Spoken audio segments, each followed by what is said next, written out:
அனைவருக்கும் வணக்கம். My name is மோகன் ராஜாமணி.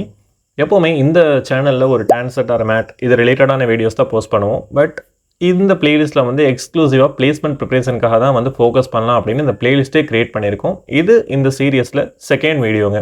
ப்ரீவியஸ் வீடியோ பார்க்கல அப்படின்னா அதோட லிங்க்கை டிஸ்கிரிப்ஷனில் வந்து அட்டாச் பண்ணுறேன்.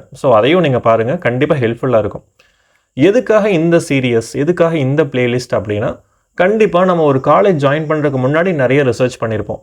இந்த காலேஜ் அண்ணா யூனிவர்சிட்டியால் அஃபிலியேட் பண்ண காலேஜா, இல்லை டீம்டு யூனிவர்சிட்டியா, இல்லை அப்படின்னா உங்களுக்கு என்ஐஆர்எஃப் ரேங்கிங்கில் எத்தனாவது காலேஜாக வருது, என்பிஏவால் அக்ரிடேட் பண்ண காலேஜா, இல்லை ஐஎஸ்ஓவில் வந்து பார்த்தீங்கன்னா சர்டிஃபைட் காலேஜஸா, இந்த மாதிரி நிறைய ரிசர்ச் எல்லாம் பண்ணியிருப்போம். பிளேஸ்மெண்ட் வந்து எப்படி இருக்குது, எதுக்கு இவ்வளோ ரிசர்ச் நம்ம பண்ணுறோம் அப்படின்னா 4 வருஷம் முடியும் போது நம்மளோட லைஃப்பில் ஒரு பெட்டர்மெண்ட் இருக்கணும். விச் மீன்ஸ் ஒரு பிளேஸ்மெண்ட்டில் வந்து நல்ல கம்பெனியில் போய் செட்டில் ஆகணும். இவ்வளோ விஷயம் பார்த்து தான் வந்து நம்ம ஜாயின் பண்ணுவோம் இல்லைங்களா? அப்படி இருக்கும்போது கண்டிப்பாக பிளேஸ்மெண்ட்ஸுக்கு ப்ரிப்பேர் பண்ணுறது அப்படிங்கிறது ரொம்ப முக்கியமான விஷயங்க. நம்ம என்ன ப்ராப்ளம் அப்படின்னா, நமக்கு எஜுகேஷன் வந்து ரொம்ப ரொம்ப லிமிட்டட். அது என்ன சார் எஜுகேஷன் ரொம்ப லிமிட்டட்னு சொல்கிறீங்க? எங்கள் காலேஜில் நல்ல குவாலிட்டியான கோச்சிங் தான் கொடுக்குறாங்க, எல்லாமே ஃபைனுங்க. பட் அதையும் தாண்டி நம்ம ஒரு கேம்பஸ் இன்டர்வியூவில் ஒரு கம்பெனியில் ஹையர் ஆகணும் அப்படின்னா அது ரிலேட்டடான எஜுகேஷன்ஸ் வந்து நமக்கு ரொம்ப அதிகமாக தேவைப்படுது. பட் இப்போ தமிழ்நாடுல வந்து பார்த்தீங்க அப்படின்னா நம்ம ஸ்டூடெண்ட்ஸுக்கு உண்மையிலேயே சொல்லணும் அப்படின்னா நார்த் இந்தியாவை கம்பேர் பண்ணும்போது சவுத் இந்தியாவில் அந்த எஜுகேஷன் உண்மையிலே கொஞ்சம் கம்மி தாங்க. பிகாஸ் நம்ம வந்து கம்ப்ளீட்டாக டெக்னிக்கலாக ஃபோக்கஸ் பண்ணுவோம், அகாடமிக் ரிலேட்டடாக வந்து ஃபோக்கஸ் பண்ணுவோமே தவிர கம்பெனியை பற்றி அதிகமாக நம்ம ஸ்டடி பண்ண மாட்டோம். பிகாஸ் ஒரு கம்பெனியோட பிஸ்னஸ் என்னன்னு தெரிஞ்சாதான் அதுக்கு ஈக்குவலண்ட்டாக வந்து நம்மளோட ஸ்கில் செட்டை வந்து டெவலப் பண்ண முடியும். ஒரு இண்டஸ்ட்ரி வந்து மார்க்கெட்டில் எந்த டொமைனில் அதிகமாக பெர்ஃபார்ம் பண்ணிட்டு இருக்காங்க, அதிகமாக இன்வெஸ்ட் பண்ணுறாங்கன்னு தெரிஞ்சாதான் அந்த ஸ்கில் செட்டை வந்து நம்மளால் எக்யூப் பண்ணிக்க முடியும். அதெல்லாம் தெரியாமல் நம்ம உட்காந்து சும்மா ஜென்ரலாக அந்த ஓல்டு ஸ்டைல் ஆஃப் ப்ரிப்பரேஷனே பண்ணிட்டு இருந்தோம் அப்படின்னா அது ஒர்க் அவுட் ஆகாதுங்க. பிகாஸ் யூஸ்வலி நமக்கு வந்து பார்த்தீங்கன்னா ஒரு இன்டர்வியூக்கு ஒரு ஸ்டூடெண்ட்டை ஸ்க்ரீன் பண்ணுறது, ஃபில்டர் பண்ணுறதுக்கே வந்து பார்த்தீங்க அப்படின்னா பழைய டெக்னிக்கும் புது டெக்னிக்கும் பெரிய டிஃப்ரென்ஸ் இருக்குது. அது என்ன சார் பழைய டெக்னிக் வந்து பார்த்தீங்க அப்படின்னா, லெட்ஸே ஒரு கேம்பஸ் இன்டர்வியூவில் ஒரு 20 ஸ்டூடெண்ட் அல்லது ஒரு 30 ஸ்டூடெண்ட்டை வந்து ஒரு கம்பெனி ஹையர் பண்ணணும் அப்படின்னா என்ன பண்ணுவாங்க? நேராக வந்து அந்த பிளேஸ்மெண்ட் ஆஃபீஸரோ இல்லை அந்த காலேஜ்லேயோ வந்து அப்ரோச் பண்ணி உங்கள் 30 ஸ்டூடெண்ட்ஸ் வந்து நாங்கள் ஃபில்டர் பண்ண போகிறோம், ஒரு கேம்பஸ் இன்டர்வியூ வந்து கண்டக்ட் பண்ணலாம். அதுக்கு வந்து பார்த்தீங்க அப்படின்னா நார்மலாக எல்லாருக்கும் ஒரே மாதிரியான ஒரு கொஸ்டின் பேப்பர் கொடுப்போம். அதில் வந்து யார் நல்ல ஆன்சர் கரெக்டாக பெர்ஃபார்ம் பண்ணுறாங்களோ அதில் வந்து பார்த்தீங்கன்னா ஒரு 60 ஸ்டூடெண்ட்ஸ் வந்து ஃபில்டர் பண்ணுவோம். அந்த 60 ஸ்டூடெண்ட்ஸில் இருந்து வந்து பார்த்தீங்க அப்படின்னா ஒரு 30 ஸ்டூடெண்ட்ஸ்க்கு ஒரு ஃபேஸ் டு ஃபேஸ் இன்டர்வியூ வச்சு 30 ஸ்டூடெண்ட்ஸ்க்கு நாங்கள் ஆஃபர் கொடுக்குறோம். இது வந்து பார்த்தீங்கன்னா ரொம்ப பழைய ஸ்டைலுங்க. அண்ட் இதுவே வந்து இப்போ புதுசாக ரீசனாக வந்து பார்த்தீங்க அப்படின்னா எல்லாமே வந்துட்டு கம்ப்ளீட்லி ஆன்லைனாக போயிடுச்சு. ஈவன் ஒரு ரெஸ்யூமை வந்து காலேஜில் ஹெச்ஆர்ஸ் கேட்கும்போது கூட சாஃப்ட் காப்பியை அனுப்பிச்சி விடுங்க அப்படின்னு சொல்லுவாங்க. சாஃப்ட் காப்பி வந்து அனுப்பிச்சதுக்கப்புறம் வந்து பார்த்தீங்கன்னா they will check the eligibility criteria. இப்போ உங்களுக்கு ஃபில்ட்ரேஷன்ஸ்லேயே வந்து ஒரு 3 லெவல் ஆஃப் ஃபில்ட்ரேஷன்ஸ் இருக்குங்க. ஃபஸ்ட் லெவல் ஆஃப் ஃபில்ட்ரேஷன்ஸ் தான் வந்து பார்த்தீங்க அப்படின்னா உங்களுக்கு ப்ரொஃபைல் ஸ்க்ரீனிங் அப்படின்னு சொல்லுவாங்க. இப்போது லெட்ஸே நீங்கள் ஒரு ஆஃப் கேம்பஸில் இன்டர்வியூ அட்டன் பண்ணுறீங்கன்னு வச்சுக்கலாம். உங்களுக்கு புரியறதுக்காக ஒரு ஆஃப் கேம்பஸ் இன்டர்வியூ சொல்கிறேன். நம்ம ஒரே ஒரு ஜாபுக்கு மட்டும்தான் வந்து ஆஃப் கேம்பஸில் போட்டி போடுவோம். நம்ம கூட சேர்ந்து ஒரு 100 பேர், 1000 பேர், சில கேசஸில் 1,00,000 பேர் வந்து பார்த்திங்கன்னா அந்த ஒரு வேலைக்காக வந்து கம்பீட் பண்ணுவாங்க. இப்போ அந்த 1,00,000 பேரையும் வந்து இன்டர்வியூ பண்ணுறதுக்கு அந்த ஹெச்ஆருக்கு டைம் இருக்குன்னு நினைக்கிறீங்க? அத்தனை பேருக்கு வந்து உட்காந்து ரிட்டன் எக்ஸாமினேஷன் கொடுக்குறதுக்கு டைம் கண்டிப்பாக இருக்காதுங்க. அப்போ என்ன பண்ணுவாங்க அப்படின்னா, அந்த 1,00,000 பேரில் வந்து ஒரு 100 பேர் மட்டும்தான் எடுக்கணும். அந்த 100 பேருக்கு மட்டும்தான் வந்து நான் எக்ஸாம் கண்டக்ட் பண்ணி அவங்களிருந்து வந்து ஒரு 10 பேருக்கு நான் face to face interview conduct பண்ணணும் அப்படின்னு பிளான் பண்ணுவாங்க. அப்போ அதுக்கு என்ன பண்ணுவாங்க? ரெஸ்யூமை வந்து ஷார்ட்லிஸ்ட் பண்ணுவாங்க. அந்த ரெஸ்யூமை வந்துட்டு ஷார்ட்லிஸ்ட் பண்ணுறதுக்கு அவங்க யூஸ் பண்ணுற டெக்னிக் தான் வந்து பார்த்திங்கன்னா ATS. இப்போ வந்து மெஜாரிட்டி ஆஃப் தி கம்பெனிஸ் வந்து பார்த்திங்கன்னா இந்த அப்ளிகன்ட் ட்ராக்கிங் சிஸ்டம் அப்படின்னு சொல்கிற இந்த சாஃப்ட்வேரை யூஸ் பண்ணி தான் வந்துட்டு ரெஸ்யூமை ஃபில்டர் பண்ணுறாங்க. இப்போ லெட்ஸே பைத்தான் டெவலப்பராக வந்துட்டு ஒரு ப்ரொஃபைல் வந்து ரிலீஸ் பண்ணியிருக்காங்க. அப்போ அந்த பைத்தான் டெவலப்பருக்கு வந்து பார்த்திங்கன்னா கண்டிப்பாக அந்த ரெஸ்யூமில் என்ன வேர்டு இருக்கணுங்க? பைத்தான் அப்படிங்கிற வேர்டு இருந்தால் அந்த ரெஸ்யூமை மட்டும் ஃபில்டர் பண்ணி கொடு அப்படிங்கிற மாதிரி வந்து கேட்பாங்க. இதுவே சில கம்பெனிஸ் வந்து பார்த்திங்கன்னா எக்ஸ்க்ளூசிவாக லெட்ஸே மேட் வந்து தெரிஞ்சிருக்கணும், மேட்லேப் வந்து தெரிஞ்சிருக்கணும், மேட்லேப் தெரிஞ்ச பசங்களை மட்டும் எனக்கு ஃபில்டர் பண்ணி கொடு அப்படின்னு சொல்லிட்டு அந்த அப்ளிகன்ட் ட்ராக்கிங் சிஸ்டம் என்டர் பண்ணால் அந்த மேட்லேப்ன்றதுனா அந்த ஸ்டூடெண்ட்டோட ப்ரொஃபைல் மட்டும் தான் வந்து ஃபில்டர் பண்ணி கொடுக்கும். இதுதான் வந்து பார்த்திங்கன்னா ATS ட்ராக்கருடைய வேலைங்க. அப்போது நம்ம வந்து முதல்ல ஃபஸ்ட்டு லெவல் ஆஃப் ஸ்க்ரீனிங்குள்ளே போகணும் அப்படின்னா முதல் விஷயம் என்ன பண்ணணும் அப்படிங்கிறதுக்கு ஒரு சின்ன டிப்ஸு சொல்லிக் கொடுக்குறேன். அது கண்டிப்பாக உங்களுக்கு ஹெல்ப்ஃபுல்லாக இருக்கும். எப்போவுமே ஒரு ஜாப் நோட்டிஃபிகேஷன் ரிலீஸ் பண்ணுறாங்கன்னு வச்சுக்கோங்களேன், ஒரு ஜாப் அனௌன்ஸ்மெண்ட் வந்து கொடுக்குறாங்க அப்படின்னா கண்டிப்பாக அந்த ஜாப் அனௌன்ஸ்மெண்ட்டில் ஜாப் டிஸ்கிரிப்ஷன் அப்படின்னு ஒரு விஷயம் வந்து கொடுத்துருப்பாங்க. அது என்ன சார் ஜாப் டிஸ்கிரிப்ஷன்? லெட்ஸே உங்களுக்கு புரியறதுக்காக ரொம்ப ஒரு பேசிக்கான ஒரு ப்ரொஃபைல் நான் எடுத்துக்கிறேன். Marketing executive.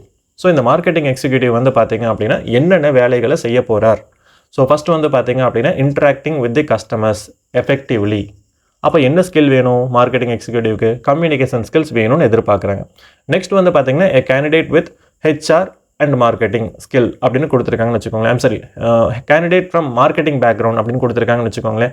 அந்த பையனுக்கு மார்க்கெட்டிங்கில் ஏதாவது ஒரு எக்ஸ்பீரியன்ஸ் இருக்கணும். அப்போ 2 ஸ்கில். முதல் விஷயம் வந்து பார்த்தீங்க அப்படின்னா நல்ல கம்யூனிகேஷன் ஸ்கில்ஸ் இருக்கணும். ரெண்டாவது வந்து பார்த்தீங்கன்னா மார்க்கெட்டிங் பேக்ரவுண்டில் ஏதாவது ஒரு எக்ஸ்பீரியன்ஸ் இருக்கணும். இது வந்து அவங்க கேட்குறாங்க. அப்போது நீங்கள் வந்து பார்த்தீங்கன்னா லெட்ஸே ஒரு இன்ஜினியரிங் ஸ்டூடெண்ட்டாக இருக்கீங்க. உங்களுக்கு வந்து அந்த வேலை வேணும்னு சொல்லி எதிர்பார்க்குறீங்க. அப்போது இன்ஜினியரிங் ஸ்டூடெண்ட்டாகிட்டு மார்க்கெட்டிங் பற்றி எதுவுமே அந்த ரெஸ்யூமில் எழுதலை. இப்போ நீங்கள் அந்த ரெஸ்யூமை கொண்டு போய் ஹெச்ஆர் கிட்ட டெபாசிட் பண்ணுறீங்க, மெயிலில் வந்து அமுச்சு விட்றீங்க. இப்போ உங்களோட ப்ரொஃபைல் ஷார்ட் லிஸ்ட் ஆகும்? கண்டிப்பாக ஆகவே ஆகாது. அப்போ நீங்கள் என்ன பண்ணணும், முதல்ல அந்த ஜாப் டிஸ்கிரிப்ஷன் எடுத்து பார்க்கணும். அந்த ஜாப் டிஸ்கிரிப்ஷன் என்ன போட்டிருக்காங்க? கண்டிப்பாக வந்து பார்த்தீங்கன்னா பெட்டர் கம்யூனிகேஷன் ஸ்கில் இருக்கணும்னு சொல்லி போட்டிருக்காங்க. ஸோ கம்யூனிகேஷன் ஸ்கில் வந்து பார்த்தீங்கன்னா உங்களுக்கு நல்லா இருக்குன்னா ஸோ ரெஸ்யூமில் வந்து communication skill, excellent communication skills இதை வந்து போடுங்க. ரெண்டாவது வந்து பார்த்தீங்கன்னா மார்க்கெட்டிங் ரிலேட்டடாக ஏதாவது எக்ஸ்பீரியன்ஸ் இருக்கான்னு சொல்லி கேட்டிருக்காங்க. லெட்ஸே நீங்கள் வந்து ஒரு இன்ஜினியரிங் ஸ்டூடெண்ட் தான், பட் என்னன்னா மார்க்கெட்டிங் ரிலேட்டடாக வந்து பார்த்தீங்கன்னா ஏதாவது ஒரு விஷயம் வந்து நீங்கள் பண்ணியிருக்கீங்க. லெட்ஸே ஏதாவது ஒரு ஈவெண்ட் வந்து பார்த்தீங்கன்னா நீங்கள் பார்ட்டிசிபேட் பண்ணியிருக்கீங்க அண்ட் உங்களுக்கு மார்க்கெட்டிங்கில் ரொம்ப இன்ட்ரெஸ்ட் அதிகம். ஸோ அப்போ நீங்கள் என்ன பண்ணுங்கள் அப்படின்னா உங்களோட ஸ்கில் செட்டில் வந்து பார்த்தீங்கன்னா யூ கேன் ஆட் திஸ். இல்லை அப்படின்னா உங்களோட ஏரியா ஆஃப் இன்ட்ரெஸ்ட்டில் வந்து யூ கேன் ஆட் மார்க்கெட்டிங்கில் வந்துட்டு ஏதாவது ஒரு சம்திங் சர்வீஸ் மார்க்கெட்டிங் எனக்கு பிடிக்கும், இல்லை அப்படின்னா what is that brand management பிடிக்கும். இந்த மாதிரியான விஷயங்கள் வந்து பார்த்தீங்கன்னா நீங்கள் போடலாம். பட் என்னன்னா ரெஸ்யூமில் பொய் சொல்லக்கூடாதுங்க. பொய் சொன்னீங்கன்னா ஈஸியாக கண்டுபிடிச்சிருவாங்க. அண்ட் ரெண்டாவது வந்து பார்த்தீங்க அப்படின்னா அது நீங்கள் எந்த ஈவெண்ட்டில் பார்ட்டிசிபேட் பண்ணியிருக்கீங்க அதை போடுங்க. இப்போ அந்த ஏடிஎஸ் சாஃப்ட்வேர் வந்து பார்த்தீங்கன்னா உங்கள் ரெஸ்யூமை ஃபில்டர் பண்ணும்போது ஓகே இந்த பையனுக்கு வந்து மார்க்கெட்டிங் ரிலேட்டடாக ஒரு எக்ஸ்பீரியன்ஸ் இருக்குது, ரெண்டாவது வந்து பார்த்தீங்கன்னா எஃபெக்டிவ் கம்யூனிகேஷன் ஸ்கில்ஸ் இருக்குது, ஸோ இவனோட ப்ரொஃபைலை வந்து ஷார்ட் லிஸ்ட் பண்ணி நம்ம ஹெச்ஆருக்கு கொடுக்கலாம் அப்படின்னு சொல்லி அந்த ஷார்ட் லிஸ்டிங்கில் வந்து உங்களுடைய ரெஸ்யூம் வரும். அப்போ முதல்ல நம்ம என்ன பண்ணணும், ஒரு ரெஸ்யூமை எடுத்து நம்ம அந்த ரெஸ்யூம் வந்து ஒவ்வொரு கம்பெனிக்கு ஏற்ற மாதிரி கஸ்டமைஸ் பண்ணணும். ஒரு ஸ்டாண்டர்டான ரெஸ்யூம் வந்து பார்த்தீங்க அப்படின்னா ஒர்க் அவுட்டே ஆகாதுங்க. பிகாஸ் ஒவ்வொரு கம்பெனியோட நீடு ஒவ்வொரு மாதிரியாக இருக்கும். அதனால தான் நான் என்ன சொன்னேன் அப்படின்னா ஃபர்ஸ்ட் ஆஃப் ஆல் ஒரு இண்டஸ்ட்ரியோட நீட் என்ன அப்படின்னு தெரிஞ்சுக்கணும், அந்த ரிசர்ச் பண்ணுங்க அப்படின்னு சொன்னேன். எல்லாத்துக்கும் ஒரே ரெஸ்யூம் எடுத்து கொடுத்தோம் அப்படின்னா அந்த ஏடிஎஸ் டேக்கர்லேயே வந்து நம்ம அவுட் ஆகிட்டு போயிடுவோம் இல்லையா. பிகாஸ் ஒவ்வொரு கம்பெனியோட ப்ராசஸ் மாறுபட்டுகிட்டே இருக்கும். அந்த மாறுபட்ட ப்ராசஸ்க்கு ஏற்ற மாதிரி ரெஸ்யூமை நம்ம ரெடி பண்ணுறது ரொம்ப முக்கியங்க. ஸோ ஜாப் டிஸ்கிரிப்ஷனை எடுத்து அந்த ஜாப் டிஸ்கிரிப்ஷனுக்கு ஏற்ற மாதிரி ஸ்கில் செட்டை வந்து மேட்ச் பண்ணி ரெஸ்யூம் கிரியேட் பண்ணுங்கள். இது ரொம்ப ரொம்ப முக்கியங்க. அண்ட் ரெண்டாவதாக வந்து இன்னொரு விஷயம் நம்ம என்ன பண்ணலாம் அப்படின்னா லெட்ஸே உண்மையிலே உங்களுக்கு அந்த வேலையில் ஒரு இன்ட்ரெஸ்ட் இருக்குது, அந்த வேலைக்கு ரிலேட்டடான ஸ்கில் செட் எங்கிட்ட இருக்குது அப்படின்னா நம்ம என்ன பண்ணியிருக்கணுங்க, சர்டிஃபிகேட்ஸ் எல்லாம் கம்ப்ளீட் பண்ணியிருப்போம்ல. லெட்ஸே நான் வந்து ஒரு ஹெச்ஆர் ப்ராக்டிஸ்னர் ஹெச்ஆர் ஓப்பனிங்க்கு வந்து அப்ளை பண்ண போகிறேன். ஸோ எனக்கு வந்து பார்த்தீங்கன்னா பேரோல் ரிலேட்டடாக ஒரு சர்டிஃபிகேஷன் பண்ணி வச்சுருக்கேன். ஸோ அதை கண்டிப்பாக வந்து மேண்டேட்டரி ஆட் பண்ணுங்கள். பிகாஸ் ஒரு ரெஸ்யூம் அப்படிங்கிறது 2 பேஜ் தான் இருக்குங்க. நம்ம என்ன பண்ணியிருப்போம் அப்படின்னா மல்டிபிள் கோர்சஸ் வந்து பண்ணியிருப்போம், அது எல்லாத்தையுமே உள்ளே போட்டிருக்க மாட்டோம். பட் நம்ம என்ன அப்படின்னா அந்த ப்ரொஃபைலுக்கு ஏற்ற மாதிரி கோர்சஸ் உள்ளே போடுறது அப்படிங்கிறது மேண்டேட்டரியான விஷயம். அண்ட் ஒன் மோர் டைம் திரும்ப நான் சொல்கிறேன், ரெஸ்யூமில் வந்து போய் சொல்லிடாதீங்க ஓகேவா. நீங்கள் உண்மையிலே கோர்ஸ் பண்ணியிருந்தால் அந்த கோர்ஸ் எடுத்து நீங்கள் உள்ளே போட்டிங்க அப்படின்னா உங்களுக்கு மேட்சிங் வந்து பார்த்தீங்கன்னா ரொம்ப அதிகமாக இருக்கும். ஸோ அந்த ஜாபுக்கு ப்ரொஃபைலுக்கு ஈக்குவலண்ட்டான மேட்சிங் வந்து பார்த்தீங்கன்னா ஏடிஎஸ் ட்ராக்கர் அதிகமாக கிரியேட் பண்ணும். உங்களுக்கு வந்து மேட்ச் ஆகிட்டு ஈஸியாக அழகாக ஒரு வேலை கிடைக்கும். ஸோ இதுதான் வந்து பார்த்தீங்கன்னா ஃபர்ஸ்ட் லெவல் ஆஃப் ஃபில்ட்ரேஷன். இதுக்கு ஃபஸ்ட்டு நீங்கள் ரெடி ஆகிக்கோங்க. நெக்ஸ்ட் லெவல் ஆஃப் ஃபில்ட்ரேஷன் தான் வந்து பார்த்தீங்கன்னா டெக்னிக்கல் ஃபில்ட்ரேஷன். அதுக்கப்புறம் தான் வந்து பார்த்தீங்க அப்படின்னா பர்சனாலிட்டி பேஸ்டு ஃபில்ட்ரேஷன். ஸோ இந்த ஃபர்ஸ்ட் லெவல் ஆஃப் ஃபில்ட்ரேஷன் பற்றி மட்டும்தான் வந்து இன்றைக்கி நான் பேசியிருக்கேன். ஸோ ஃபஸ்ட்டு வந்து ரெஸ்யூமை பற்றி மட்டும்தான் அதுவும் பேசியிருக்கேன். அதையும் தாண்டி நிறைய விஷயம் இருக்குங்க.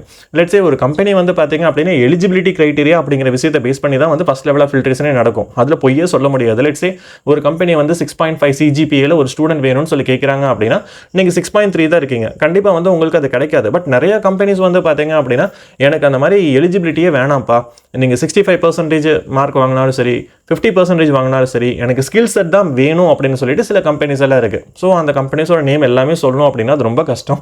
பட் என்ன அப்படின்னா சும்மா ஜென்ரலாக சொல்லிடுறேன். ஜோஹோலாம் வந்து எடுத்துட்டிங்க அப்படின்னா எனக்கு ஸ்கில் செட் தான் வேணும். ஸோ உனக்கு வந்து பார்த்தீங்கன்னா 70% இருந்தாலும் அந்த மாதிரிலாம் நிறைய ஓப்பனிங் எல்லாம் வரும். ஸோ உங்களுக்கு ஆஃப் கேம்பஸில் வரும்.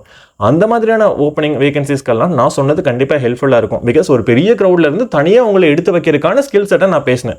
இதுவே வந்து சின்ன க்ரௌட் சார், ஒரு ஆஃப் கேம்பஸ் ஒரு ஆன் கேம்பஸ் எங்கள் காலேஜ்குள்ளே ஒரு கேம்பஸ் இன்டர்வியூ நடக்குது, 60 பேர் தான் அட்டன் பண்ணுறாங்க அப்படின்னா அதில் நான் சொன்ன இந்த விஷயத்தை பண்ணீங்க அப்படின்னா கண்டிப்பாக நீங்கள் ஒரு ஆளாக இருப்பீங்க. கண்டிப்பாக அது உங்களுக்கு ஹெல்ப்ஃபுல்லாக இருக்கும். அண்ட் நெக்ஸ்ட் வந்து நீங்கள் ஹெச்ஆரை இம்ப்ரெஸ் பண்ணுறதுக்கு நான் சொன்ன விஷயங்கள் ஒரு டிப்பாக இருக்கும். ஸோ இதை வந்து கண்டிப்பாக அப்ளை பண்ணி பாருங்கள். ஸோ நெக்ஸ்ட் இதே மாதிரி பிளேஸ்மெண்ட் ரிலேட்டடான அப்டேட்ஸுக்கு இந்த சேனலை மறக்காமல் சப்ஸ்கிரைப் பண்ணி வச்சுக்கோங்க. வீக்லி ஒரு வீடியோ உங்களுக்கு ஐ ஓப்பனராக நான் போட்டுகிட்டே இருப்பேன். Thank you so much. அண்ட் உங்களோட வியூ ஏதாவது இருந்துச்சு அப்படின்னாலும் நீங்கள் பாஸ் பண்ணுங்கள். ஸோ அப்டேட் பண்ணிகிட்டே இருக்கேன். அண்ட் அதே வந்து பார்த்தீங்க அப்படின்னா உங்களுக்கு நெக்ஸ்ட் வர வீடியோஸில் வந்து பார்த்தீங்க அப்படின்னா I will try to deliver that right, because உங்களோட ஒப்பீனியன் எனக்கு ரொம்ப ரொம்ப முக்கியங்க. Thank you so much for your patience.